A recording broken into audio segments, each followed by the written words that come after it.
1.10 तक मैंने न्यूमेरिकल्स करवा दिए थे, उसके आगे के हम न्यूमेरिकल्स देखने जा रहे हैं। देखिए उनमें क्या है। 1.11 न्यूमेरिकल है, उसके अंदर दे रखा है 4 identical charge each of charge 2 microcoulomb are located on X axis. ठीक है, 4 आइडेंटिकल चार्ज है और प्रत्येक जो है वो आपका 2 माइक्रोकूलम है, वो आपके एक्स एक्सिस पे है। तो इस तरह से मैं यहाँ पर एक्स एक्सिस ड्रॉ कर देता हूँ। इस पर मैंने यहाँ पर ओरिजिन पॉइंट के लिए वाई एक्सिस भी ड्रॉ कर दिया और वो जो है लोकेटेड है वो है 0, 2, 4 and 8 ये डिस्टेंस है। तो यहाँ पर भी एक है 2 माइक्रोकूलम जो कि 0 डिस्टेंस पे है, फिर 2 डिस्टेंस पे भी है, देन नेक्स्ट 4 and 8। 2 ये हो गया तो 4 ये हुआ और 4 ये हुआ तो वापस 8 यहाँ पर हो जाएगा। तो इस तरह से यहाँ पर 4 जो आपके पास आगे से चार्ज है 2 microcoulomb, 2 microcoulomb, 2 microcoulomb and 2 microcoulomb. ये क्वेश्चन है आपका। अब आपसे पूछा गया है determine the resultant force due to charge 2 centimetre, यानी जो 2 सेंटीमीटर ये तो 0 है, ये 2 सेंटीमीटर है, ये 4 है, ये 8 है। इस 2 सेंटीमीटर वाला जो चार्ज है 2 माइक्रोकूलम, इस पे हमें रिजल्टेंट फोर्स फाइंड आउट करना है। तो बहुत ही सिंपल क्वेश्चन है, इस पे फोर्स फाइंड आउट करना है। इस पर ये बाकी के जो तीनों हैं all 3 others will work on it और it will they will apply force on it. ठीक है, वो सभी के सभी इस पे फोर्स अप्लाई करेंगे। तो फोर्स में अब देखिए आप तीनों फोर्स अप्लाई करेंगे तो आप सबसे पहले इसकी बात कर लीजिए। ये 2 माइक्रोकूलम फोर्स है वो इससे कितने डिस्टेंस पे है? ऑब्वियसली 2 मीटर डिस्टेंस है, जो भी ले रहे हैं 2 सेंटीमीटर है तो 2 सेंटीमीटर और मीटर है तो metre. I think it is centimetre. तो 2 सेंटीमीटर ये डिस्टेंस है और 2 सेंटीमीटर ये डिस्टेंस है। तो आप देखिए कि ये उसको उस तरफ रिपेल करेगा और ये जो 4 पे जो है वो इसको इस तरफ रिपेल करेगा। ये भी 2 माइक्रोकूलम है, ये भी 2 माइक्रोकूलम है, दोनों जो मैग्नीट्यूड में है वो इक्वल है और डिस्टेंस इनकी दोनों की इक्वल है, इसलिए ये दोनों एक दूसरे को कैंसिल आउट कर देंगे। इनकी वजह से इस पे कोई रिजल्टेंट फोर्स नहीं होगा। तो फिर केवल और केवल बच जाता है जो 8 की डिस्टेंस पे है उसकी वजह से इस पर जो फोर्स लगेगा वही फाइनल फोर्स होगा। तो ये इस पर कितना फोर्स लगाएगा, फोर्स कैलकुलेट करने से पहले डायरेक्शन कैलकुलेट कर लेते हैं। तो डायरेक्शन इसकी वजह से इसको रिपेल किधर करेगा, इस तरफ। सबको पता होना चाहिए ये वाली डायरेक्शन होती है माइनस आई के, ये वाली होती है प्लस आई के, जे के माइनस जे के एंड माइनस के, ये तीनों एक्सिस के लिए हैं। तो डायरेक्शन तो हमें पता चल गई माइनस आई के। और आप सबको पता है जब भी आप के काम में लेते हो उसका formula k q1 q2 upon r square होता है, ना कि r क्यूब होता है। r क्यूब तब होता है जब वेक्टर होता है वहां पर। तो अभी जो फॉर्मूला है फोर्स का वो है small k q1 q2 upon r square और डायरेक्शन आपके पहले ही आ गई माइनस का i के। केवल और केवल इस एक डिस्टेंस वाले से हमें फाइंड आउट करना है। तो we all know that f is equals to small k की वैल्यू 9 × 10⁹। हम सबको पता है q1 एंड q2 तो इक्वल है, ये भी 2 वो भी 2, तो 2 × 2 हो गया 4 और माइक्रोकूलम हो गया 10⁻⁻6 एंड -6 हो गया -12। डिस्टेंस कितनी है? तो हमें इस ये जो वाला चार्ज है इस चार्ज पर हमें फाइंड आउट करना है इस चार्ज की वजह से। तो यहां से यहां तक की जो डिस्टेंस है वो देखो कितनी है, 2 और 8 के बीच में जो डिस्टेंस है वो है 6 centimetre, 6 centimetre. So we will write down 6 × 10⁻⁻2 और इसका स्क्वायर। ये जब आप सोल्व करोगे डिस्टेंस डायरेक्शन जो है माइनस आई के ऑलरेडी है, ये आपका फाइनल आंसर हो जाएगा। I think is it clear for all of you? ये क्लियर हो गया बेटा? तो अपन नेक्स्ट पढ़ते हैं। ये आपका हो गया 1.11। नेक्स्ट वन 1.12 बहुत इंपॉर्टेंट क्वेश्चन है, बहुत इंपॉर्टेंट क्वेश्चन है। वाकई जो हमने चैप्टर के एंड में जो न्यूमेरिकल्स है उनमें भी इसी तरीके का एक इसी टाइप का क्वेश्चन आ रखा है। तो वो देखिए किस तरह से होगा। तो आपके पास दे रखा है 4 identical charges of magnitude q are located at the 4 vertices of square of side A। Calculate the resultant force on each charge due to other charges. तो सबसे पहले हमें एक स्क्वायर दे रखा है, आप सबको एक स्क्वायर नजर आ रहा होगा, दिस इज ए स्क्वायर। और इस स्क्वायर पे मान लो मैंने कह दिया this is A B C and D। जो 4 वर्टिसेस हैं उन वर्टिसेस पे आइडेंटिकल चार्जेस है जिनका मैग्नीट्यूड है q, वो यहाँ पर सिचुएटेड है, प्लेस्ड है। और आप सबको बता रखा है कि इसकी साइड है स्मॉल है, because it is square. So side जो है वो सब जगह इक्वल होगी, ये भी a होगी और बाकी जगह भी अगर हम बात करें सारी की सारी क्या होगी, a डिस्टेंस होगी। ठीक है, अब बात कर लेते हैं हमें जो रिजल्टेंट फोर्स है वो फाइंड आउट करना है ऑन ईच चार्ज, चाहे ये चार्ज लो चाहे ये चार्ज लो, कोई सा भी एक चार्ज ले लो, उस चार्ज पर आपको रिजल्टेंट फाइंड आउट करना है। For finding the resultant we have to see that अगर मैं ये क्यू चार्ज लेता हूं जिस पर ये बाकी के तीनों क्या लगा रहे हैं, फोर्स लगा रहे हैं, अगर मैं ये लेता हूं जिस पर बाकी के तीनों चार्ज लगा रहे हैं, फोर्स लगा रहे हैं, तो इसी तरीके से हमें किसी भी एक चार्ज को अगर लेना है तो उस चार्ज पर 3 टोटल फोर्स लगेंगे due to other charges, other जो चार्ज है उनकी वजह से वो लगेगा, उनकी वजह से हमें टोटल रिजल्टेंट फाइंड आउट करना है। तो इसके लिए बहुत सिंपल चीज है, मान लो मैं ये चार्ज ले लेता हूं जो यहाँ बी पे प्लेस है, उस चार्ज की अगर मैं बात करूं जिस पर कौन कौन सा फोर्स लग रहा है, एक फोर्स तो लग रहा है एक पर जो चार्ज है उसकी वजह से, तो उसकी डायरेक्शन क्या होगी, उसकी जो डायरेक्शन होगी वो ये वाली होगी, इसको अपन कह सकते हैं एफ ए वेक्टर।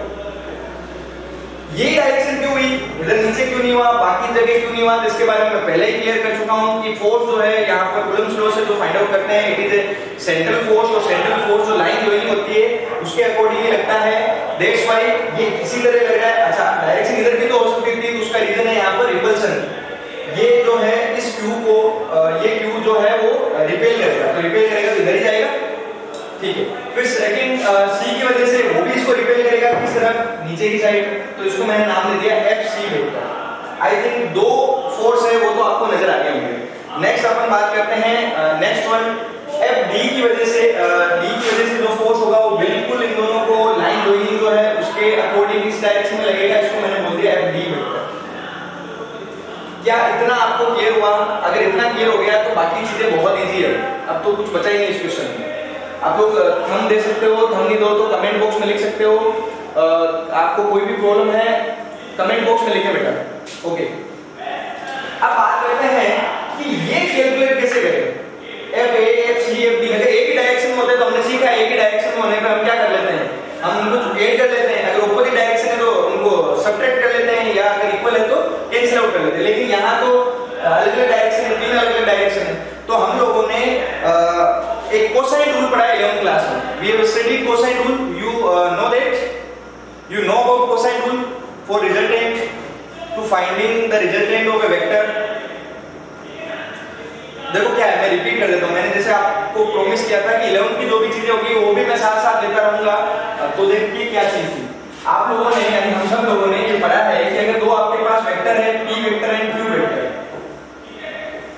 अगर ये दोनों एक दूसरे के साथ थीटा एंगल पे हैं तो इनका जो रिजल्टेंट होगा वो इन दोनों के मिडिल में r जो होगा वो क्या होगा, अल्फा कोण के साथ, अल्फा एंगल के साथ जो होगा उसका फॉर्मूला आपने पढ़ा होगा, the formula was r equals to root of p square plus q square plus 2pq cos theta plus 2pq cos theta, इसी के मल्टीप्लाई में है cos थीटा, ये फॉर्मूला था। तो इस फॉर्मूले से हम क्या करते हैं, इनका रिजल्टेंट निकालते हैं। तो यहाँ पर आप सबको नजर आ रहा होगा कि ये वाला जो एंगल है वो 90 डिग्री एंगल है, कितना एंगल है 90 डिग्री। ये 90 डिग्री होने की वजह से ये जो रिजल्टेंट आएगा अल्फा आएगा वो 45 डिग्री आएगा, कितना आएगा 45 डिग्री। तो जो रिजल्टेंट आ रहा है वो रिजल्टेंट आपके इसी डायरेक्शन में आएगा।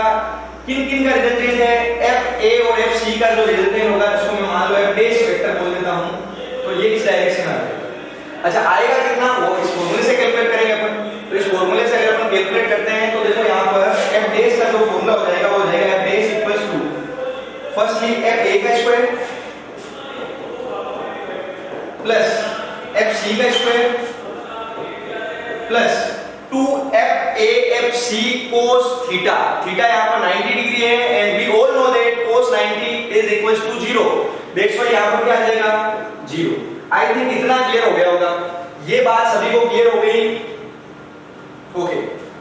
अब आपको क्या करना है, आपको F डैश और F D दोनों एक ही डायरेक्शन में मिल गए तो टोटल जो फोर्स है वो इस डायरेक्शन में लगेगा और उन दोनों को ऐड कर लेंगे तो हमें फाइनल आंसर मिल जाएगा।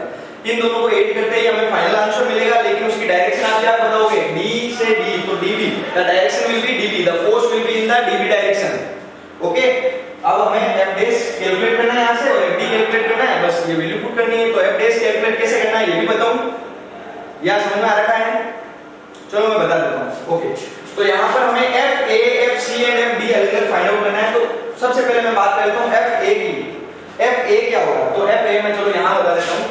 F A जो है सिंपल अगर मैग्नीट्यूड की बात करें तो फॉर्मूला जो होता है K Q1 Q2 upon R square.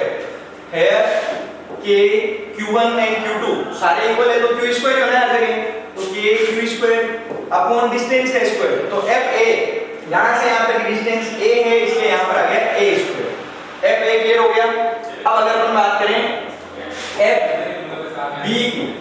b और c, no it is fc, तो fc की अगर हम बात करें तो fc वापस क्या हो जाएगा k q square upon distance कितनी है यहां से यहां तक, c की डिस्टेंस भी, ये भी a की डिस्टेंस है, कितनी डिस्टेंस है a distance, so that's why यहां पर भी क्या आ गया a स्क्वायर। अब हम बात कर लेते हैं एक और फोर्स लग रहा है, वो लग रहा है fd, तो fd जो है वो कितना है, वो भी फॉर्मूला वही k q स्क्वायर ही होगा क्योंकि q1 एंड q2 दोनों q है, and distance का square, what is the distance between d and b, anyone from you can tell me what is the distance, you can easily see that the distance will be √2 है, so we can say a √2, कैसे आया a square plus a square और इस पूरे का root, तो 2a square का जब रूट करेंगे तो हमारे पास आएगा a √2, तो a √2 का स्क्वायर करा तो आ गया 2a square.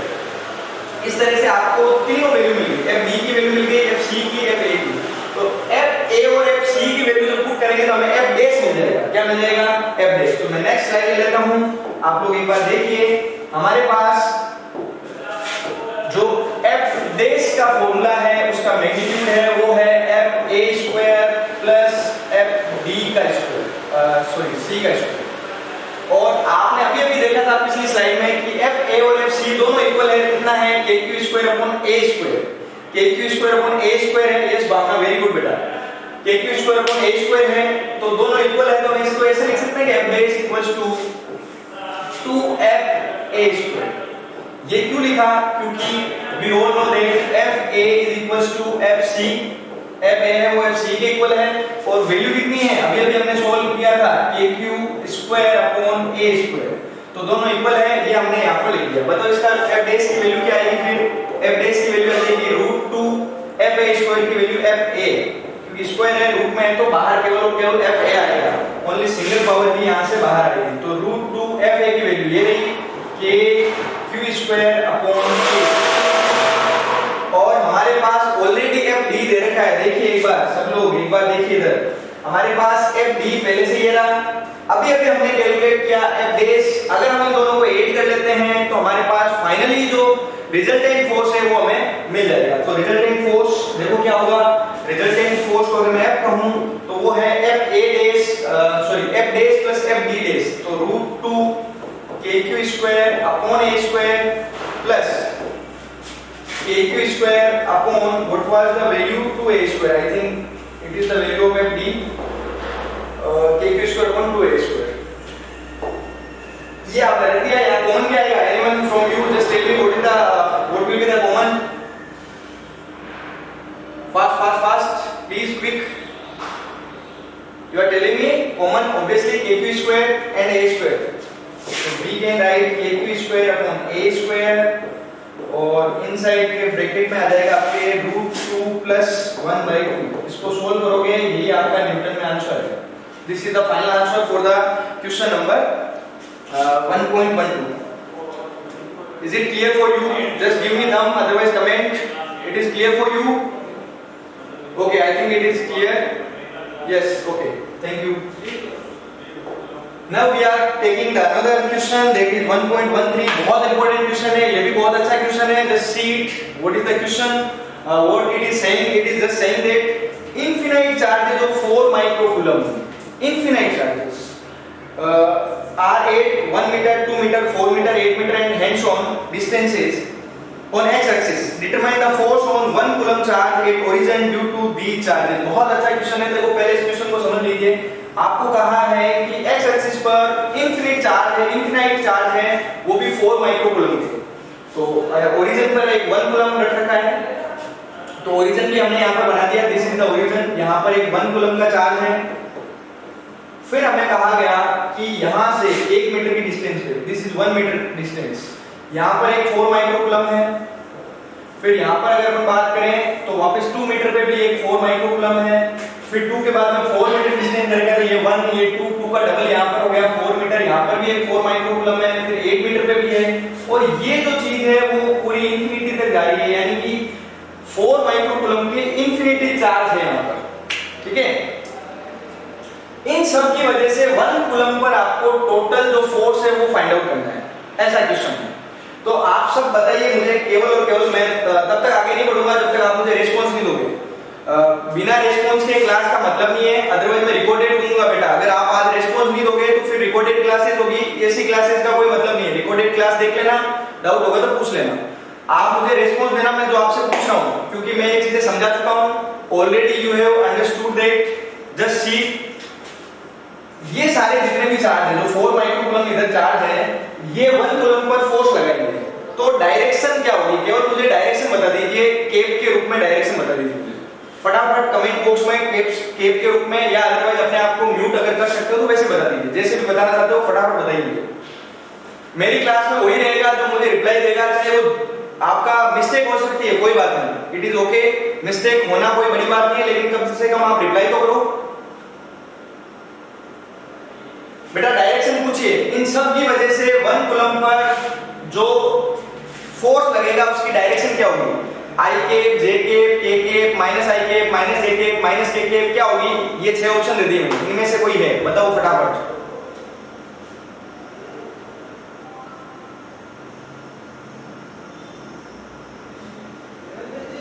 Okay, thank you Bhavna. केप नहीं लगा सकते? हाँ बिल्कुल ऐसे सुमन, इस तरह से आप लिख सकते हो। ओनली भावना एंड सुमन, सीमा। बेटा आंसर सही गलत मैं अभी बता दूंगा, केवल आप अपना अपना आंसर दीजिए, मैं देख रहा हूं सबका कमेंट बॉक्स में।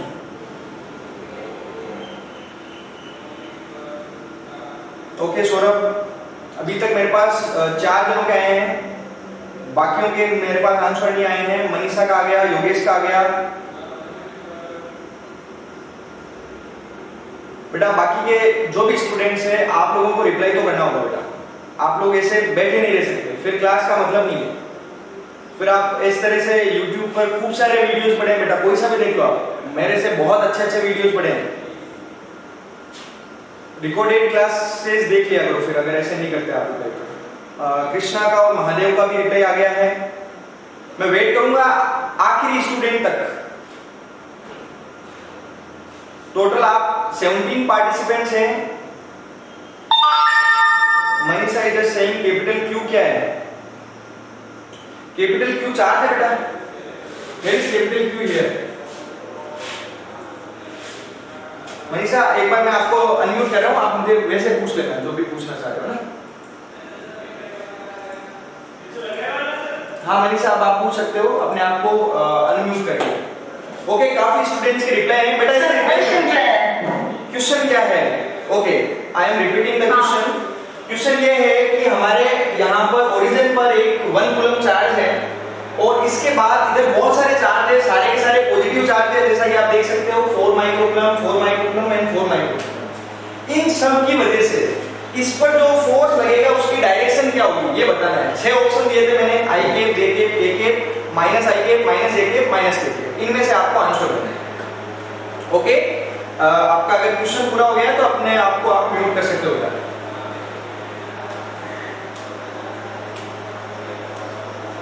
ओके, बहुत अच्छे अच्छे आंसर्स मिले मुझे, और ऐसा अच्छा भी लगता है, इंटरेक्टिव क्लासेस होती है, वरना आप रेस्पॉन्स नहीं देते हो तो मजा नहीं आता है, सीरियसली, है ना।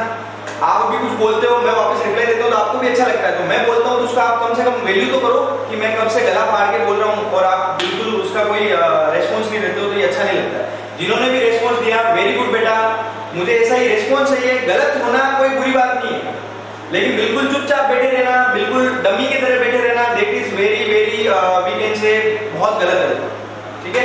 तो बात कर लेते हैं, इसका राइट आंसर है माइनस आई केप। जिन्होंने भी माइनस आई केप दिया है, वेरी गुड बेटा, बहुत अच्छा। और जिन्होंने गलत दिया है कोई बात नहीं, आप लोगों को कम से कम आइडिया तो होगा, आप लोग इस चीज से जुड़े तो होगी किस तरह से। बेटा ये सारे पॉजिटिव हैं, और ये भी पॉजिटिव है, ये सारा धक्का देंगे, इसको रिपेल करेंगे, they all will repel it. ये सारे के सारे इसको रिपेल करेंगे, तो रिपेल करेंगे तो ये इस तरफ जाएगा, और आप सबको पता है कि इधर आई के प्लस का होता है, इधर होता है माइनस का आई के, तो डायरेक्शन फोर्स की क्या होगी? माइनस आई के। Is it clear for all of you? Okay, CPH नाम से जो भी उन्होंने रेज हैंड किया था, बेटा कुछ पूछना चाहते हो? ओके, अब हमें टोटल फोर्स फाइंड आउट करना है। तो टोटल फोर्स हमें पता है, जब भी group of charges are there, we use superposition theorem. ठीक है, जब भी ग्रुप ऑफ चार्जेस होते हैं हम सुपरपोजिशन थ्योरम काम में लेते हैं। यहाँ टोटल जो फोर्स होगा उसका फॉर्मूला आपके पास हो जाएगा F1 plus F2 plus F3, इस तरह से यहाँ पर होगा। हालांकि मेरे को यहाँ पर वेक्टर लेना था, लेकिन हम सब लोग we already decided the direction will be minus I K, so मैं यहाँ पर केवल मैग्नीट्यूड को यहाँ पर ऐड कर देता हूँ F इंफिनिटी तक, और यहाँ जो डायरेक्शन है यहाँ लिख देता हूँ माइनस आई के। तो अब ये आपके पास F वेक्टर आ गया, क्योंकि डायरेक्शन भी है और आपके पास मैग्नीट्यूड भी है। तो अब हम बात कर लेते हैं F1 क्या है, व्हाट इज F1।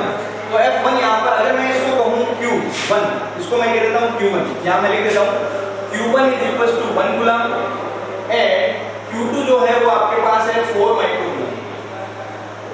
तो आपको Q1 की वजह से Q2 की वजह से due to Q2 we have to find out the force on Q1। तो Q1 पे फोर्स फाइंड आउट करना है तो फॉर्मूला होगा K Q1 Q2 upon R square. अब सबसे पहले मैं अगर फर्स्ट वाले की बात करूं तो डिस्टेंस 1 मीटर है, सो इट विल बी 1 का स्क्वायर। फिर अगेन K Q1 Q2 यहां तो सेम ही है, 1 कूलम एंड 4 माइक्रो कूलम। फिर क्या आ जाएगा डिस्टेंस 2 का स्क्वायर, इसी तरीके से फिर 4 का स्क्वायर, इसी तरीके से फिर 8 का स्क्वायर, फिर 16 का स्क्वायर। ये कहां तक चलेगा, इंफिनिटी तक चलेगा, यहां तक आप ओके। फिर अब देखो इससे आगे क्या, उससे आगे वहां पर जो कॉमन है वो होगा K Q1 Q2, यही होगा कॉमन, सबको नजर आ रहा है।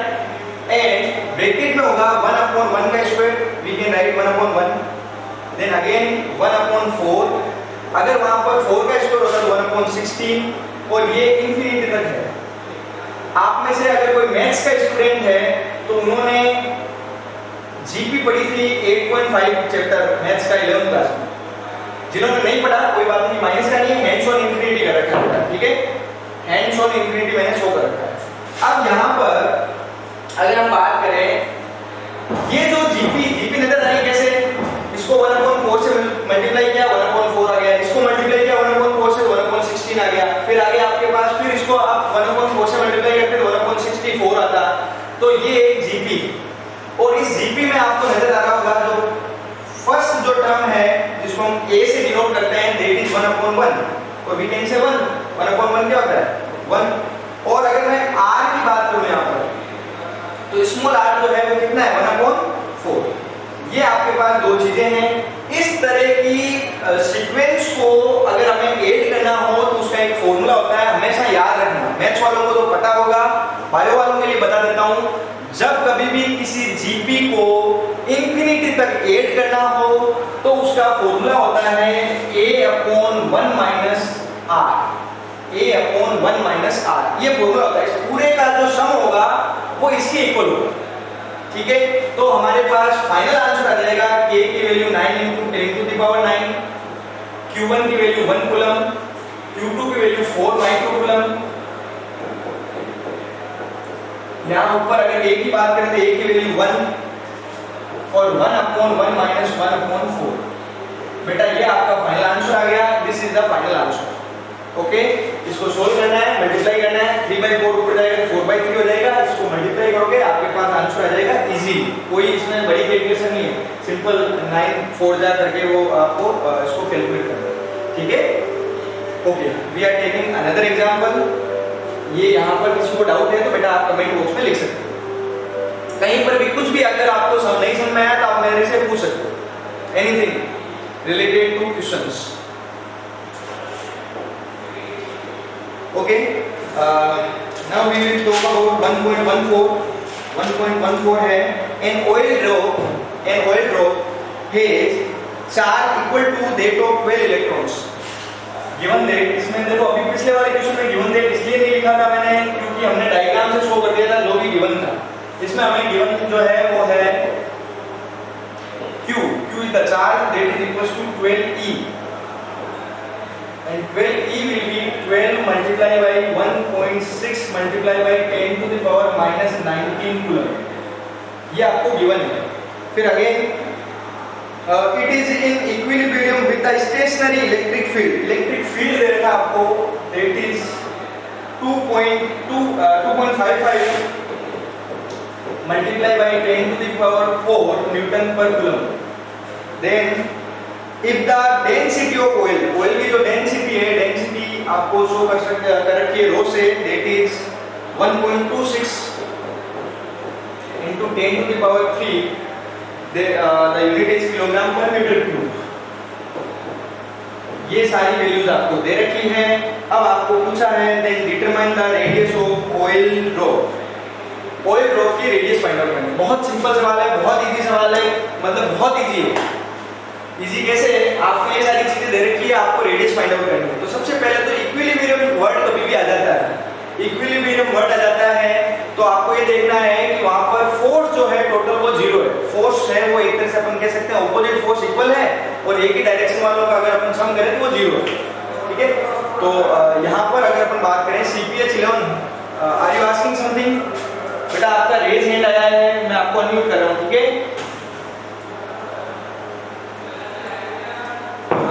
CPH11 नाम से जो भी है, मैंने यहाँ से कमांड दी अनम्यूट करने की। आप जो भी पूछना चाहते हो पूछो बेटा। देखो आप सबके पास एक ऑप्शन है रेज हैंड का, जिसको भी कोई क्वेश्चन पूछना है रेज हैंड कर लिया करो। बेटा म्यूट नहीं अनम्यूट नहीं करा आपने, आपको फटाफट करो। CPH11, बाकी सब लोग डिस्टर्ब हो रहे हैं, हमें और भी बहुत सारे क्वेश्चन करने हैं आज बहुत सारे क्वेश्चन करेंगे अपन।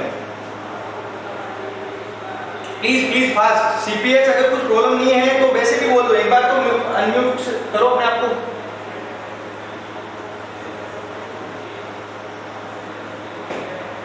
बेटा ओके, थैंक यू। हाँ ऐसे रिप्लाई करते हो, इतना फास्ट रिप्लाई कर दोगे तो कोई बात नहीं, बहुत अच्छा है। ये सारी चीजें दे रखी है। हमें कहा गया है इक्विलिब्रियम, तो इक्विलिब्रियम में ऑब्वियसली बात है कि यहाँ पर लिख रखा है ऑयल ड्रॉप है, चार्ज इक्वल कुछ दे रखा है, और फिर ये कह रखा है डेंसिटी दे रखी है। तो इक्विलिब्रियम में हो क्या है, एक ऑयल ड्रॉप, ठीक है, ऑयल ड्रॉप जो है वो नीचे की ओर गिर रही है, तो वहां पर उस पर कौन सा फोर्स होगा, ग्रेविटेशनल फोर्स। और अब वो कहीं इक्विलिब्रियम में है, इसका मतलब वहां पर जो इलेक्ट्रोस्टैटिक फोर्स है वो कहीं ना कहीं इसको क्या कर रहा है, बैलेंस कर रहा है। तो यहां पर हमें यही लिखना है फॉर इक्विलिब्रियम। ठीक है,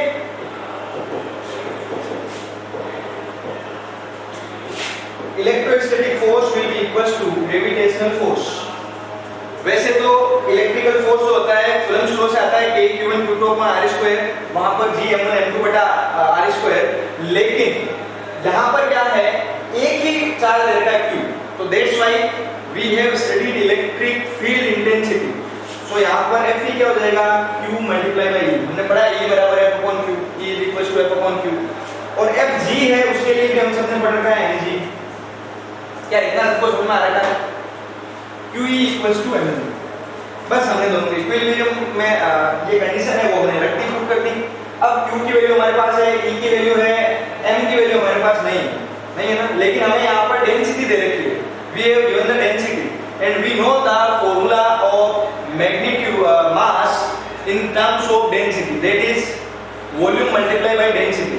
you all know that. So we can write QE is equals to V rho G। ये भी 11th क्लास में पढ़ा है, कोई बात नहीं पढ़ा तो मैं यहाँ पे साइड में लिख देता हूँ। M is equals to V multiplied by rho, volume into density। We all know that radius यहाँ पर भी नहीं है, हमें तो रेडियस फाइंड आउट करनी है, लेकिन वॉल्यूम के फॉर्मूले में तो रेडियस होती है।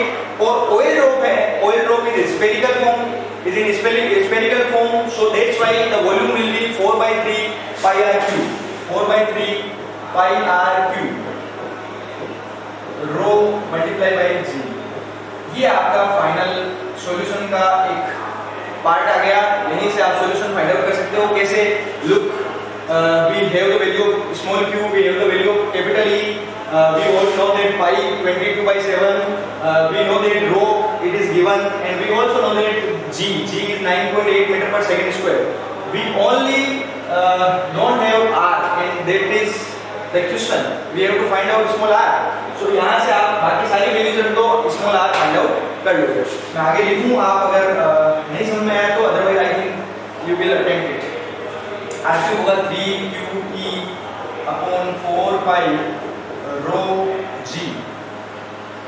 ठीक है, R क्यूब है तो अगली बार यहाँ पर क्या लिख देंगे, R इक्वल्स टू में 1/3 पावर आ जाएगी, वैल्यू पुट करोगे आपके पास आंसर आ जाएगा। That is the final answer. Okay, Manisha. Okay, I am repeating बेटा. Just look. आपने क्वेश्चन पढ़ा बेटा मनीषा, एक बार क्वेश्चन सब लोग नोट कर लो. क्वेश्चन में क्या है, क्वेश्चन पर ध्यान दो. क्वेश्चन क्या है, ऑयल ड्रॉप है, उसके लिए कुछ वैल्यूज आपको जो बोर्ड पे दे रखी है वो दे रखी है. Q की वैल्यू दे रखी है 12 E के इक्वल, दैट इज E की वैल्यू दे रखी है, रो की वैल्यू दे रखी है. हमें इक्विलिब्रियम की कंडीशन दे रखी है. दैट्स व्हाई जो इलेक्ट्रोस्टैटिक फोर्स होगा और ग्रेविटेशनल फोर्स होगा वो इक्वल होगा. इलेक्ट्रोस्टैटिक फोर्स होता है QE, ये आपको पता ही होगा, हमने इलेक्ट्रिक फील्ड इंटेंसिटी पढ़ी थी तब हमने पढ़ा था E equals to F upon Q naught. So F will be Q naught multiplied by E, but here Q naught is equals to Q. That's why it is QE. We all studied about mg, so we have just done it. Okay. Then QE equals to V rho G. Why this was like that? It was because कि हमारे पास रो दे रखा है, m नहीं दे रखा. तो m का जो फॉर्मूला होता है वो रो के फॉर्म में ऐसे होगा V rho. Then we have to find out small r. और small r find out करने के लिए v की भी जो वैल्यू है या we can say फॉर्मूला है वो हमने पुट कर दिया. That is 4/3 pi r cube. तो हमने यहाँ पर पुट करा. अब हमें r फाइंड आउट करना है. r का ये फॉर्मूला हो गया. I think Manisha it is clear. मेरी आवाज नहीं आ रही मनीषा? बेटा अटक अटक के आ रही है या मतलब ऐसे बिल्कुल नहीं आ रही? वापस बताओ मुझे. अभी दिनों ने बताया था. हाँ हाँ, आवाज बिल्कुल नहीं आ रही क्या? अटक अटक. 1 सेकंड. आप लोग लीव मत करना बेटा. आज बहुत सारे सवाल करेंगे, बहुत सारे न्यूमेरिकल्स, बहुत सारे कॉन्सेप्ट आपको नए नए मिलेंगे, इसलिए लीव मत करना क्योंकि लास्ट क्लास है. वैसे ही आज की दिन की तो लास्ट है ना, वही सारी है बेटा. आप एक बार वापस चेक करो, जिनके नहीं आ रही है बेटा प्लीज एक बार वापस से चेक करो. आप क्या चेक करें? चेक यही करना है कि वॉइस सही से आ रही है क्या. सर अटक अटक कर रही है. अटक अटक के. बाकी सबके भी यही प्रॉब्लम है क्या? Few students are saying there is no problem related to voice, but few are saying that there is a problem related to voice.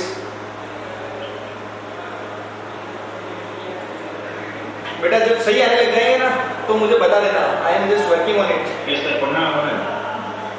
हाँ बिल्कुल सही बात है. थोड़ा पेशेंस रखो, मैं वर्क कर रहा हूँ. आपको लगे कि हाँ आप सही आने लगी तब स्टार्ट करेंगे. ओके अब सही आ रही है. अब सही आ रही है. ओके फिर कंटिन्यू करें.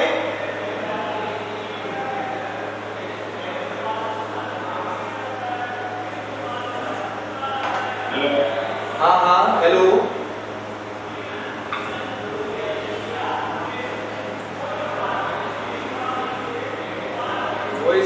बिल्कुल मना. अभी तो बोला ही नहीं मैंने. पर हाँ हो सकता है अटक अटक के आए.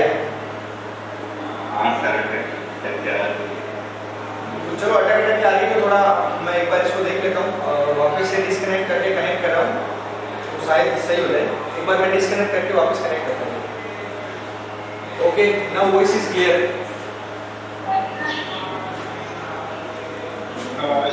ओके सही है. हाँ तो ये क्वेश्चन हमने कर लिया 1.14. यहाँ कोई डाउट है तो आप लोग कमेंट बॉक्स में लिख सकते हो. और जो आपकी प्रॉब्लम हो जाती है सोल्व तो आप अपने आप को प्लीज म्यूट कर लिया करो. ठीक है, अदरवाइज अनम्यूट कर लो. आपके पास ऑप्शन है ना. जी सर. ओके ओके आगे चले.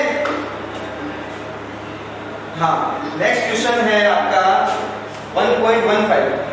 An electron falls through a distance of 1.5 centimeter in a uniform electric field of value something is given. देखो obviously बात है वो fall का मतलब है नीचे गिर रहा है ना, डाउनवर्ड. तो हाइट कह सकते हो या डेप्थ कह सकते हो. तो that's why I am writing it h.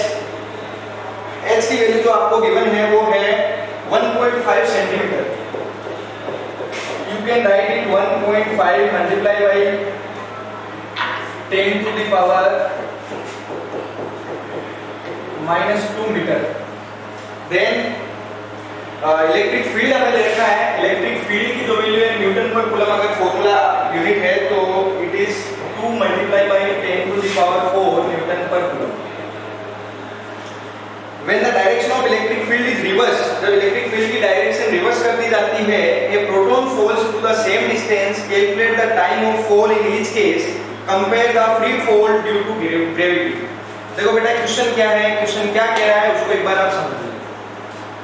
Suppose यहाँ इलेक्ट्रिक फील्ड है और यहाँ एक इलेक्ट्रॉन है, उसको मैं यहाँ से ड्रॉप कर रहा हूँ, वो नीचे की ओर आ रहा है, ठीक है। जो आपका इलेक्ट्रॉन है वो इधर मूव हो रहा है, एक्सीलरेट हो रहा है। हमें ये देखना है वो नीचे तक जाएगा तब तक उसको कितना टाइम लगेगा। एक तो हमें टाइम कैलकुलेट करना है, एक फिर प्रोटॉन की कंडीशन में क्या होगा तब भी टाइम कैलकुलेट करना है। उसके अलावा हमें कैलकुलेट करना है कि टोटल जो रेशियो है, एक तो एक्सीलरेशन आएगा अभी, और एक जो आपके पास ग्रेविटेशनल एक्सीलरेशन होता है स्मॉल g 9.8 मीटर पर सेकंड स्क्वायर, उसके कंपैरिजन में कितना कम है या ज्यादा है वो हमें यहाँ पर देखना है। तो ये इतना सा क्वेश्चन है, बहुत सिंपल क्वेश्चन है। अगर आपको यहाँ तक समझ में आ गया तो मैं आगे कंटिन्यू करता हूँ। अपने को केवल और केवल एक्सीलरेशन फाइंड आउट करना है। तो एक्सीलरेशन जब कभी भी फाइंड आउट करना हो तो उसका एक ही मेथड है, और वो मेथड है कि वी ऑल नो दैट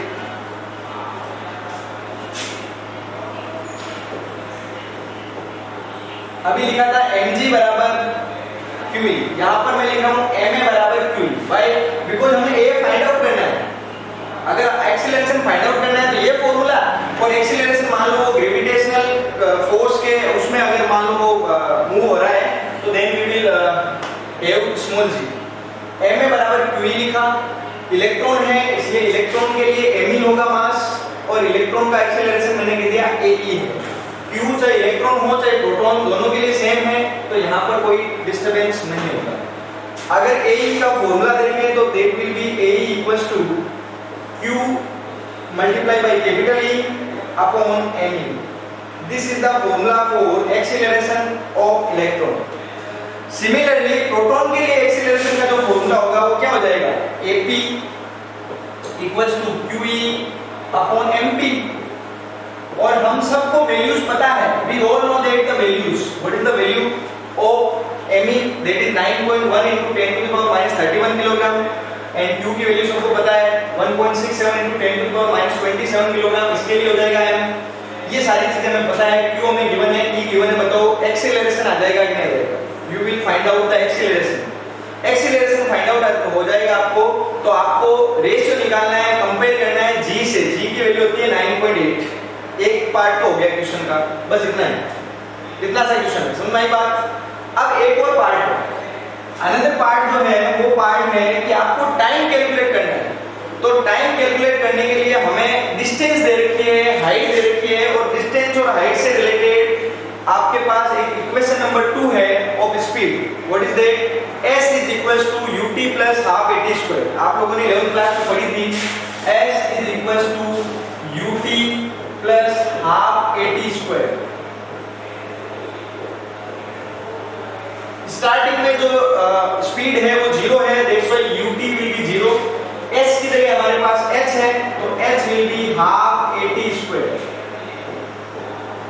अब हमें टाइम कैलकुलेट करना है, तो t स्क्वायर विल बी यहां से 2h अपॉन a। तो t क्या हो जाएगा? t हो जाएगा root of 2h upon a। अब आपको टाइम इलेक्ट्रॉन का फाइंड आउट करना है या प्रोटॉन का फाइंड आउट करना है, तो आप देखिए इलेक्ट्रॉन का फाइंड आउट करेंगे तो AE का भाग दे देंगे, डिवाइड कर देंगे AE से, और अगर आपको प्रोटॉन से फाइंड आउट करना है तो AP से आप डिवाइड कर देंगे। क्या ये बात क्लियर हो गई आपको? इस तरह से आपका क्वेश्चन नंबर 1.15 क्लियर हो जाता है। कोई डाउट है तो आप लोग कमेंट कर सकते हैं। Okay, I am taking another example, that is 1.16। बहुत ही इजी क्वेश्चन है। 1.16 आई थिंक सब लोगों ने कर लिया होगा। 1.16 केवल इतना है, आपको फाइंड आउट करना है इलेक्ट्रिक फील्ड इंटेंसिटी, और फॉर्मूला होता है 1.16 के लिए मैं यहां लिख रहा हूं अलग से। फॉर्मूला होता है इलेक्ट्रिक फील्ड इंटेंसिटी का E is equal to F upon Q। अगर Q नॉट है तो Q नॉट, Q है तो Q। यहां पर मैं Q की वैल्यू दे रखी है, F की वैल्यू दे रखी है, केवल और केवल डिवाइड करके आप आराम से 1.16 कर सकते हो। तो ये आपका हो गया 1.16। फिर अगेन आपके पास रहता है 1.17। बहुत अच्छा क्वेश्चन है, इजी क्वेश्चन है, ये भी देख लेते हैं कैसे होगा। Question number 1.17। 1.17 में आपको दे रखा है system, two positive charges, each of 10 to the power minus 8 coulomb, are at points x equals to 0.1 meter and y equals to 0. And the second one is on minus 0.1 meter and y equals to 0. अपने को magnitude and direction of electric field find out करनी है for the given points. ठीक है? तो firstly question है क्या वो देखिए. तो मैंने यहाँ पर x axis and y axis ले लिया. हमें पोजीशन जो दे रखी है चार्जेस की, दोनों चार्ज है 10 to the power minus 8 coulomb. एक की पोजीशन दे रखी है यहाँ पर, दोनों x एक्सिस पर हैं क्योंकि y दोनों पर क्या है 0. That's why the both charges will be on the x axis. The first one 10 to the power minus 8 coulomb. ये जो डिस्टेंस है वो आपको दे रखी है 0.1. Yes, this is 0.1.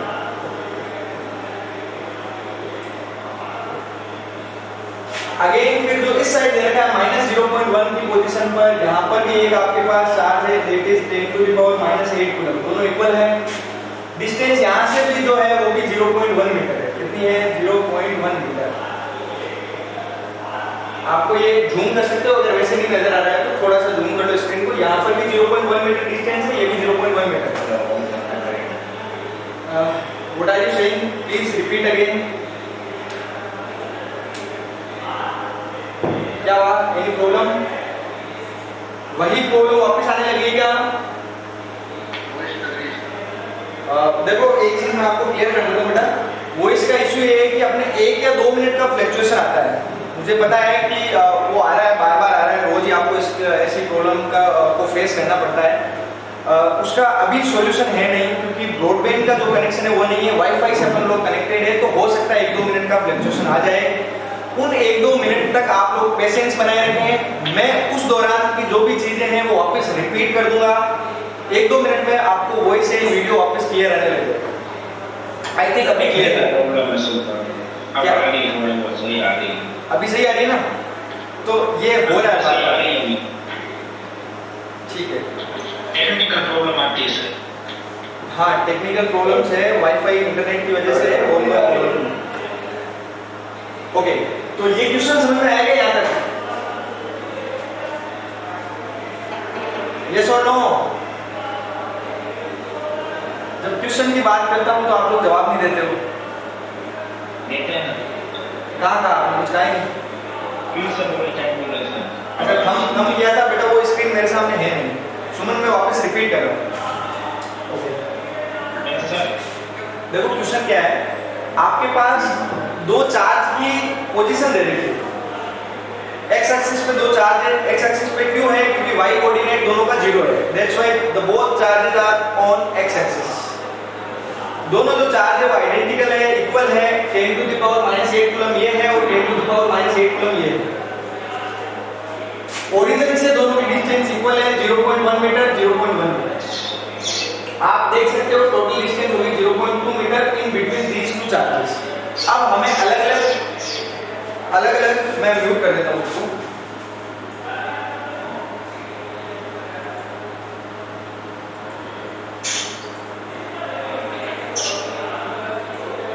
हाँ, अगर हम अलग अलग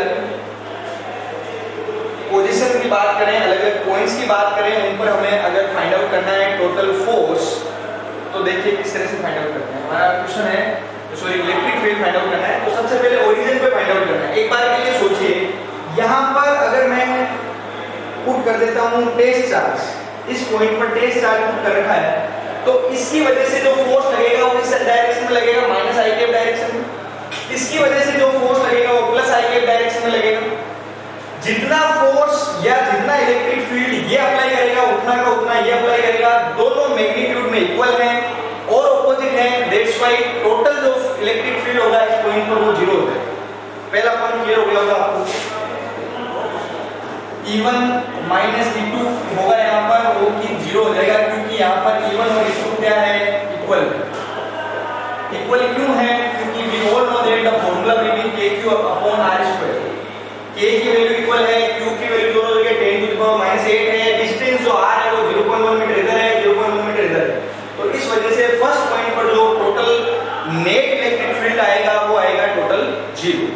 सेकंड अपने को दे रखा है 0.2 meter y equals to 0. Second जो कंडीशन है इसमें x दे रखा है 0.2 meter and y equals to दे रखा है आपके 0.2 मीटर। ये 0.1 है तो 0.1 और आगे ले लिया, इस पॉइंट पर हमें फाइंड आउट करना है। तो देखो इसकी वजह से ये जो चार्ज है इसकी वजह से इलेक्ट्रिक फील्ड इस डायरेक्शन में होगा क्योंकि पॉजिटिव को पॉजिटिव रिपेल करता है, और इसकी वजह से भी वापस इसी डायरेक्शन में होगा क्योंकि पॉजिटिव को पॉजिटिव क्या करता है। तो टोटल जो होगा वो क्या हो जाएगा आपके पास E1 प्लस E2 और डायरेक्शन हो जाएगी आपके I के QE क्योंकि x अक्ष की पॉजिटिव डायरेक्शन। अब E1 और E2 दोनों ऐड हो जाएंगे। E1 क्या होगा, फॉर्मूला हो रहा है KQ अपॉन डिस्टेंस का स्क्वायर, तो KQ अपॉन डिस्टेंस। इससे अगर मैं बात करूं डिस्टेंस कितनी है तो यहां तक 0.2 है और ये 0.1 और हो गई तो 0.3 का स्क्वायर हो गया। वापस प्लस इसकी वजह से यहां से यहां तक की जो डिस्टेंस है ये वाली डिस्टेंस सबको नजर आ रही होगी, इट इज ओनली 0.1 मीटर। क्यों, क्योंकि टोटल 0.2 मीटर है, तो अगर इसमें से ये लेस कर दूंगा तो ये 0.1 मीटर ही यहां पर रहेगी। दैट्स व्हाई KQ अपॉन 0.2 का स्क्वायर। बस अब आपको KQ कॉमन ले लेना है और इसको सोल्व करना है, दे देना answer. First point clear, second point clear. Third point है बहुत इंपॉर्टेंट है, वो आपको देखना है किस तरह से होगा। थर्ड पॉइंट में आपको कहा है x equals to 0 and y equals to 0.1 metre. x तो 0 है, y कितना है, y जो है वो है आपका 0.1 मीटर, यानी इस पोजीशन पे आपको फाइंड आउट करना है। इस पोजीशन पे फाइंड आउट करना है, ये इक्वेटोरियल लाइन होगी। It is not the equatorial of dipole, because dipole में तो क्या होगा, एक पॉजिटिव और एक नेगेटिव होता है। अगर वो होता तो सिंपल फॉर्मूला काम में ले लेते हैं Kp अपॉन r3, बट यहां पर दोनों के दोनों पॉजिटिव चार्ज है। पावर -8 होने से पॉजिटिव नेगेटिव का नहीं है इशू, दोनों के दोनों क्या है, पॉजिटिव चार्ज। पॉजिटिव चार्ज है तो यहां पर हमें क्या करना होगा, कंपोनेंट्स लेने होंगे। इसकी वजह से जो इलेक्ट्रिक फील्ड की डायरेक्शन होगी वो इस तरफ होगी, सपोज इट इज E1। इसकी वजह से जो होगी वो इधर होगी, दैट इज E2। मैं बाकी की सारी चीजें रब कर रहा हूं।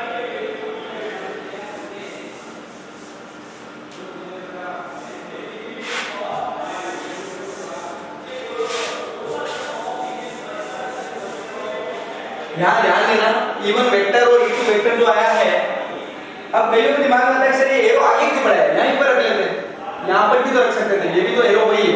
तो इसका रीजन ये है कि मैंने आपको जब कंपोनेंट्स लेने बताए थे तो मैंने कहा था कि अगर एक इस तरफ है तो फिर ये दो इसके कंपोनेंट होंगे, इस तरफ है तो ये दोनों कंपोनेंट होंगे, ऐसे यहाँ है तो ये दोनों जिनके बीच में ये है वो कंपोनेंट्स होंगे। इसी तरह से बाकी सब का भी बताया था, मैंने कहा था थीटा जिस तरफ होगा वहां पर cos थीटा होगा, अदरवाइज sin थीटा होगा। ठीक है, अब यहाँ पर अगर सपोज करो आप इसी चीज को यहीं तक ले लेते तो ओरिजिन की साइड कभी भी एरो नहीं होना चाहिए। कंपोनेंट्स लेने के लिए जो कंडीशन है वो है कि एरो है वो ओरिजिन से ऑपोजिट साइड होनी चाहिए। तो अगर मैं ये लेता तो एरो किधर लेता, इधर ही लेता ना। दैट्स व्हाई यहाँ पर एरो को हमने आगे बढ़ाया है। ठीक है, अब हम बात कर लेते हैं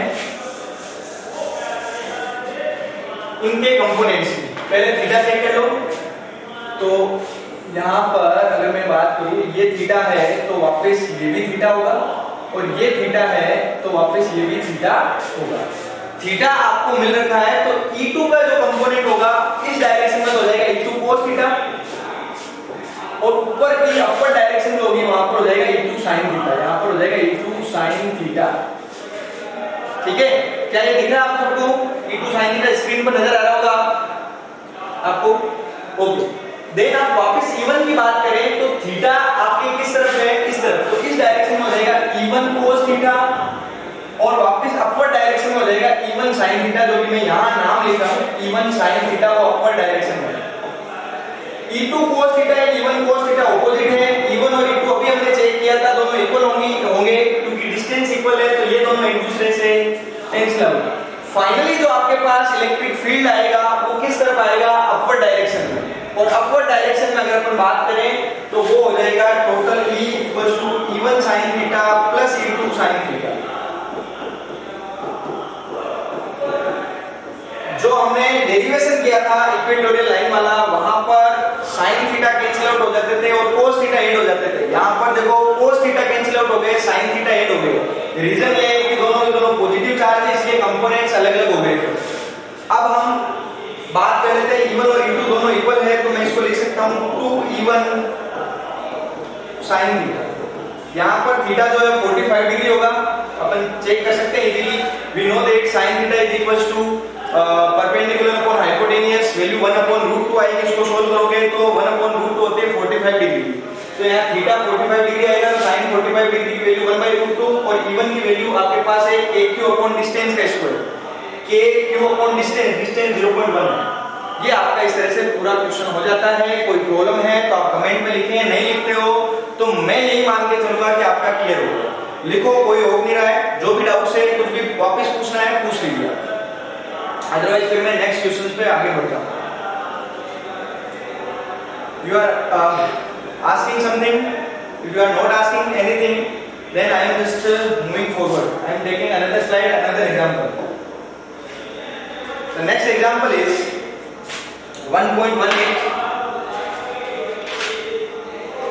1.18 I think सबने कर लिया होगा। The distance between Na plus and Cl minus NaCl is 1.28 angstrom. Remember, इस टाइप के क्वेश्चन में स्टूडेंट एक मिस्टेक कर देते हैं। वो मिस्टेक है कि जब भी आपको डिस्टेंस दी जाती है आप उसको a से डिनोट करते हो। हमेशा ध्यान रखना, जब कभी भी आपको इलेक्ट्रिक डाइपोल की बात होगी तो इलेक्ट्रिक डाइपोल में ये टोटल जो डिस्टेंस है उसको 2a से डिनोट करते हैं। किससे डिनोट करते हैं? 2a से। तो यहाँ पर 2a की वैल्यू कितनी दे रखी है? 2a की वैल्यू दे रखी है आपको 1.28 एंगस्ट्रॉम। 1.28 एंगस्ट्रॉम को हम लिख सकते हैं 10⁻⁻10 मीटर। देन आपके पास फाइंड आउट करना है इसके अंदर इलेक्ट्रिक डाइपोल मोमेंट। हमारे पास डाइपोल मोमेंट का फॉर्मूला होता है P = Q2 है। ठीक है, ये चीज सबको क्लियर है। अब आपको बात करनी है 2a की वैल्यू तो हमें गिवन है और Q Na + Cl - एक इलेक्ट्रॉन ही तो है, एक इलेक्ट्रॉन वहां से वहां गया, तो दैट्स व्हाई Q की वैल्यू 1.6 × 10⁻⁻19 और 2a की वैल्यू होगी 1.28 × 10⁻⁻10 मीटर। फॉर्मूला आ गया आपके कूलम इनटू मीटर। इस तरह से आपका ये फाइनल आंसर आ गया 1.18 का। ओके, मैं इसको रब कर रहा हूं, फिर हम ले लेते हैं 1.19।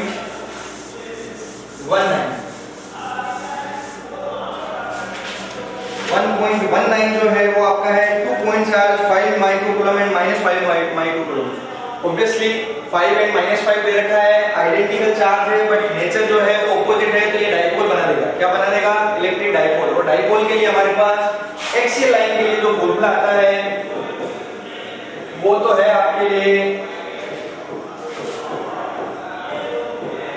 2kp/r3 और इक्वेटोरियल लाइन के लिए जो है वो आपके पास फॉर्मूला है इक्वेटोरियल के लिए kp/r3। यहाँ पर आप वैल्यू पुट करो, बहुत सिंपल क्वेश्चन है, इन फॉर्मूले से इसका आंसर आ जाएगा 1.19 का। देन बात कर लेते हैं 1.20 की। 1.20 इसमें आपको क्या पूछा हुआ है? 1.20 में हमें पूछा है टॉर्क। तो टॉर्क का फॉर्मूला हमने पढ़ा था Pe sin थीटा। इस क्वेश्चन में हमें थीटा दे रखा है, थीटा इज 30 डिग्री।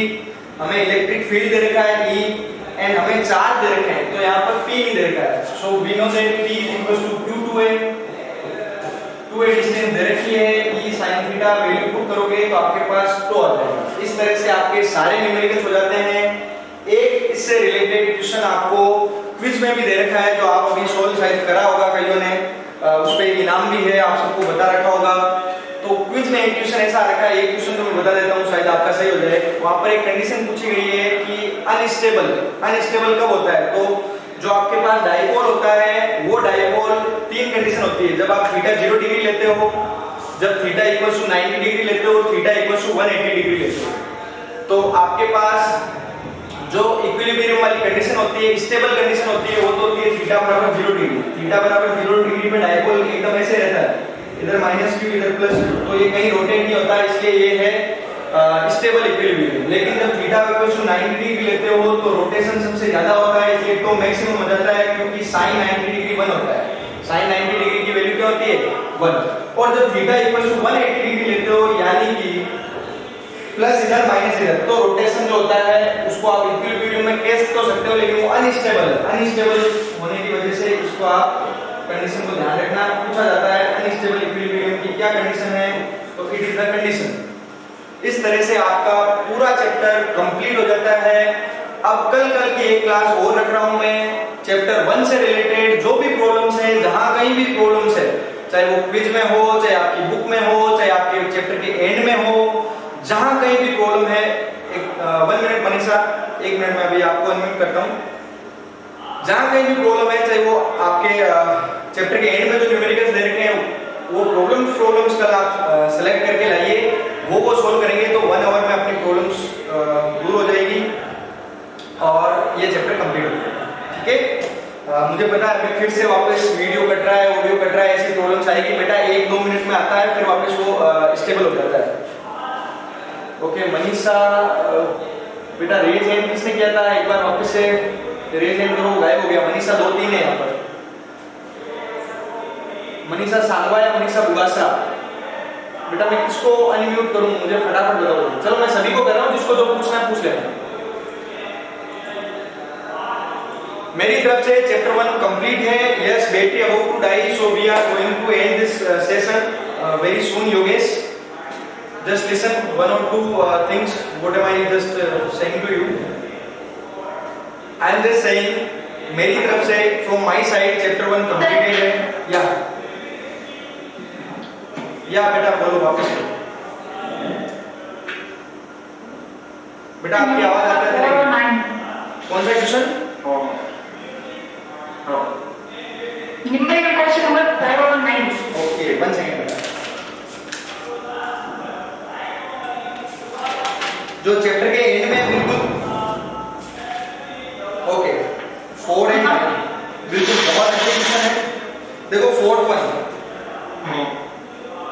इसको नेक्स्ट ले लेता हूं मैं। 4th क्वेश्चन बेटा, 4th क्वेश्चन 2 तरीकों से कर सकते हो। अगर आप नीट के टाइप का क्वेश्चन आता है तो इसका शॉर्ट नोट्स, सोनू बीच में पूछ रही है नोट्स का। बेटा नोट्स की पीडीएफ कल हमारा लास्ट लेक्चर है, मैंने आपको वैसे तो आज के लिए बोला था, लेकिन लास्ट लेक्चर से मतलब कल तक आपके पास पीडीएफ पहुंच जाएगी।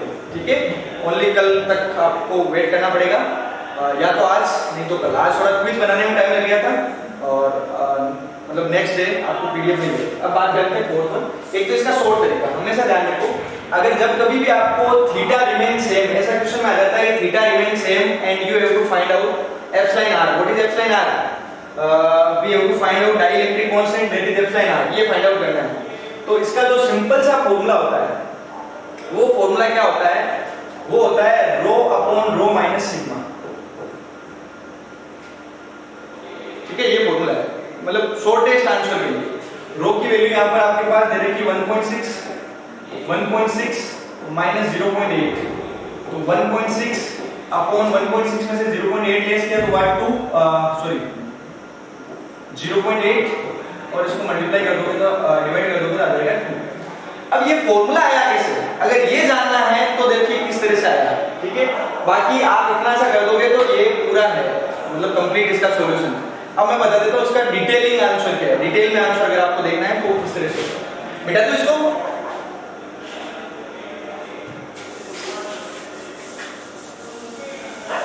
अब वो अलग अलग है। रो सिग्मा आप किसको ले रहे हो, रो आप लिक्विड को ले रहे हो या फिर सिग्मा लिक्विड को ले रहे हो, तो आप डिसाइड कर सकते हो उस क्वेश्चन के जब क्वेश्चन आप सोल्व करते हो तब। तो सबसे पहले यहाँ पर जो कंडीशन दे रखी है वही ले लेते हैं। Two identically charge squares are hung from equal strings, the strings make an angle of 30 degree with each other when it is hang in a liquid of density of 0.8 gram centimetre cube, then the angle remains the same if the density of the material is given and we have to find out dielectric constant। तो देखो किस तरह से आपके पास दो string है, वो एक दूसरे से कितना एंगल बना रही है, कोई बता सकता है? दे रखा है 30 डिग्री, कितना एंगल बना रही है? 30 डिग्री। अगर मैं केवल यहाँ से एंगल फाइंड आउट करूं तो ये 15 डिग्री हो गया, ये भी 15 और ये भी 15। ऐसा सवाल हमने एक न्यूमेरिकल कर लिया है। मैंने आपको कहा था जब कभी भी किसी थ्रेड से या किसी मान लो रोप से अगर कोई चीज हैंग कर रखी हो तब वहां पर टेंशन काम आता है, वो टेंशन लेने का नहीं देने का। देखो एक वस्तु से हमेशा दूर रखो, हमसे दूर, वस्तु ये वस्तु से दूर, टेंशन किधर वर्क करेगा इस तरह। अब ये दोनों इधर क्यों गए? क्योंकि यहाँ पर क्या था, रिपल्सन फोर्स। तो रिपल्सन फोर्स इस पर किधर लग रहा है? इधर। मैं एक ही बॉल की बात कर देता हूँ, सेकंड वाले की बात नहीं कर रहा। क्योंकि सेम ही है, दोनों आइडेंटिकल है, दैट्स व्हाई इसको सोल्व करोगे तो उसका आंसर आपके पास आ जाएगा। अब यहाँ पर mg किस तरफ लगेगा, नीचे की तरफ, इधर की तरफ जो फोर्स है उसको मैं कह देता हूँ Fe है, इलेक्ट्रोस्टैटिक फोर्स है, और T जो है उसके आपको दो कंपोनेंट्स लेने होंगे। दो कंपोनेंट्स कौन कौन से होंगे उसके लिए पहले थीटा फाइंड आउट करना होगा। ये इधर है तो इसके लिए यहाँ पर दो आपको लाइन ड्रॉ करनी होगी क्योंकि इनके बीच में आएगा। तो एक लाइन मैंने इधर ड्रॉ करी और एक लाइन मैंने इधर ड्रॉ करी, ठीक है।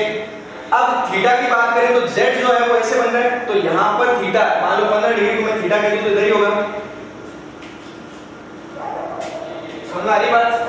तो अब थीटा की डायरेक्शन में हो जाएगा t cos थीटा, और इस डायरेक्शन में जो होगा वो हो जाएगा t sin थीटा। बताओ इतना समझ आया क्या? बहुत इंपॉर्टेंट क्वेश्चन है बेटा, जिन्होंने पूछा वो मुझे हाँ करते रहो, जिनको प्रॉब्लम है वो एक बार हाँ बोलते रहोगे तो ठीक है, इजी रहेगा ये मेरे आगे बढ़ाने में, ताकि मुझे यहाँ तक तो लगे कि हाँ यहाँ तक क्लियर है। हाँ, अब we can see that in equilibrium. बेटा फिर से 1-2 मिनट शायद वीडियो अटका होगा, अब नहीं अटकेगा, फिर से वही बार बार ऐसे मेरे पास मैसेज आ जाता है इंटरनेट इज अनस्टेबल। यहां से हम देख सकते हैं कि t cos थीटा इक्वल होगा mg के, t sin थीटा होगा fe को। So t sin theta equals to fe, और ये मैं क्वेश्चन नंबर 4 है, आप लोग नोट कर लेना। ये हो सकता है आपको फिर बुक से और कहीं से देखोगे तो समझ में नहीं आएगा, बहुत आसान तरीके से बता रहा हूं मैं, इजीली समझ में आ जाएगा आपको। Then t cos theta equals to what will be t cos theta, that will be mg। This is equation number 1। बेटा बातें मत करो, क्लास में जैसे बातें कर रहे हो वैसे शुरू हो गया आप लोग। अब इक्वेशन 1 में 2 से आप डिवाइड करते हो तो t sin थीटा बटा t cos थीटा अपॉन कह सकते हैं t sin theta upon t cos theta equals to fe upon mg। यहां से t से t cancel out, sin theta upon cos theta होता है tan theta, that will be fe upon mg। अच्छा, ये आपको जब फोर्स दे रखा है वो आपको दे रखा है वैक्यूम में, क्योंकि कुछ भी मीडियम नहीं दे रखा है तो मैं इसको F नोट कह दूं, क्योंकि ये तो है इलेक्ट्रोस्टैटिक फोर्स, बाद में अपने को एक लिक्विड दिया जाएगा तो वो Fm हो जाएगा, इसलिए मैंने इसको F नोट लिया है। तो यहाँ सब जगह मैं इसको ले लेता हूँ F नोट। ये तो बेटा सिंबल है, इससे किसी को प्रॉब्लम नहीं होनी चाहिए। F नोट लिया मैंने सिंबल, tan थीटा ही आ गया। ये आपके पास एक फाइनली फॉर्मूला है, इसको आप इक्वेशन नंबर 3 दे सकते हो। अब देखो बेटा इससे आगे, ये तो तब की कंडीशन है जब ये किसी लिक्विड में नहीं है, जब इसको लिक्विड में डिप करते हैं तब क्या होता है, थीटा तो वही रहता है, तो tan थीटा ही रहेगा, थीटा रिमेन सेम, सो tan थीटा ही रहेगा। लेकिन फोर्स हमें पता है लिक्विड की वजह से चेंज हो जाएगा, तो मैं उसको नाम दे देता हूं Fm। क्या नाम दे देता हूं, Fm। स्मॉल m जो है मास वो भी वही रहेगा, लेकिन g चेंज हो जाएगा। हमने पढ़ा है 11th क्लास में, g है वो चेंज हो जाएगा, that will B g dash, वो क्या हो जाएगा, g डैश। तो मैं इक्वेशन नंबर 4 यहां लिख देता हूं, according to the question tan theta will be Fm upon mg dash, equation number 4। अब हमें पता है कि यहां की RHS और वहां की RHS दोनों सेम LHS के इक्वल है, सो हम कह सकते हैं कि ये जो RHS है वो इस RHS के इक्वल होगी, that's why we can write, क्या लिख सकते हैं, देखो यहां पर हम लिख सकते हैं Fm upon mg dash equals to F naught upon mg। Yes और नो? बेटा m से m cancel out, F naught के अपॉन में Fm भेज देता हूं मैं, तो यहां पर हो जाएगा g by g dash equals to F naught upon Fm। बताओ यहां तक चीजें क्लियर हुई क्या? F नोट अपॉन Fm को क्या बोलते हैं, epsilon r, you all know that. F naught upon Fm को क्या बोलते हैं, एप्सिलॉन r। तो एप्सिलॉन r इसको बोलेंगे, तो अब यहां पर ये डायग्राम तो यहां पर मैं रब कर देता हूं, इससे आगे बता देता हूं ये क्या है। तो g अपॉन g डैश हो गया आपके पास एप्सिलॉन r, ये फॉर्मूला हमने पढ़ा है। अब बताओ कि g डैश का फॉर्मूला क्या होता है, तो g डैश का जो फॉर्मूला होता है वो होता है epsilon r equals to g, तो वैसा का वैसा g डैश होता है g upon 1 minus rho upon sigma, ये होता है। ठीक है, पहले हमने अब इसमें कंफ्यूज मत होना। देखो यहाँ बस इतना सा ध्यान रखना, ये जो फॉर्मूला होता है G1 minus rho upon sigma, इसमें ऊपर तो लिक्विड है और नीचे आपके पास क्या है, मटेरियल। दोनों में रो रो ले लो, कंफ्यूजन नहीं रहेगा। मैंने यहाँ पर भी रो लिखा, अपॉन में भी रो लिखा, ऊपर तो L लिख दिया, नीचे M लिख दिया। याद रखना एबीसीडी में एलिमेंट होता है था, तो पहले L फिर M, तो ऊपर लिक्विड नीचे मटेरियल। ध्यान रखिएगा बेटा, लिक्विड एंड मटेरियल समझ आ रहा है यहाँ तक? ओके, तो अब G से G कैंसिल आउट हो गया, तो आपके पास F लाइन R क्या बचा, F लाइन R बचा। यहाँ HCl हो गए तो रो M ऊपर चला जाएगा और नीचे आ जाएगा रो M माइनस रो L। बताओ बेटा ये मैंने सीधा सूत्र लिखा था कि लिखा था 1.6 अपॉन 1.6 माइनस 0.8। चेक कर लो एक बार। फॉर्मूले में हमारे पास मटेरियल का दे रखा है 1.6 माइनस 0.8। बेटा बताओ क्लियर हुआ कि नहीं हुआ? Fourth question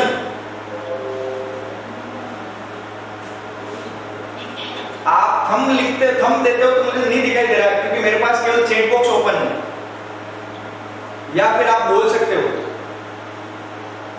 please please please fast, मुझे रिप्लाई करो फास्ट कि आपको क्लियर हुआ क्या, जिन्होंने भी मुझसे ये क्वेश्चन पूछा। Yes sir. ओके, अब बात कर लेते हैं 9th क्वेश्चन की। तो इसको रब कर दो या स्क्रीनशॉट ले लो? स्क्रीनशॉट ले लो इसका, थोड़ा बहुत आपको आइडिया हो जाएगा कि आप किस तरह से, कभी मान लो वापस खुद से करो तो ठीक है। अब मैं अगला क्वेश्चन ले रहा हूं। अगला क्वेश्चन कौन सा है? नोवा। वापस यही क्वेश्चन आ गया, 9th क्वेश्चन भी यही है।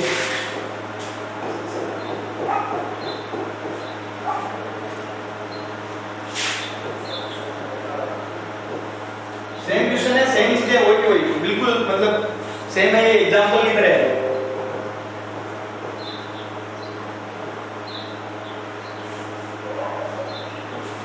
टोटल डिस्टेंस आपके इन दोनों के बीच में x दे रखी है आपको, सर 10 मिनट है ना, ऐसे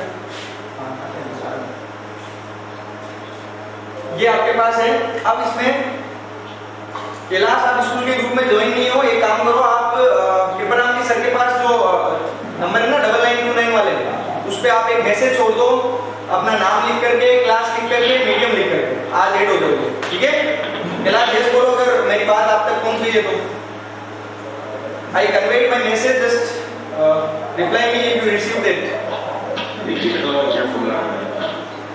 क्या? आवाज नहीं आ रही आपकी।